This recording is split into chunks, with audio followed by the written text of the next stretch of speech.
నమస్కారం. పవిత్రమైన కార్తీకమాసంలో శైవక్షేత్రాలన్నీ భక్తులతో, దీపాలతో కళకళలాడుతూ ఉంటాయి. ముఖ్యంగా కార్తీక పౌర్ణమి నాడు మనం ఆలయాల్లో ఉసిరిదీపాలను ఎక్కువగా చూస్తుంటాం. అసలు కార్తీకమాసానికి ఉసిరిదీపానికి ఉన్న సంబంధమేంటి? ఎందుకు ఈ దీపాన్ని వెలిగిస్తారు?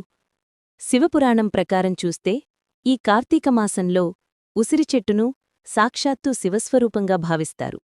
అందుకే ఉసిరి చెట్టు కింద దీపం వెలిగిస్తే సకల కష్టాలు బాధలు తొలగిపోతాయని ఒక బలమైన నమ్మకం.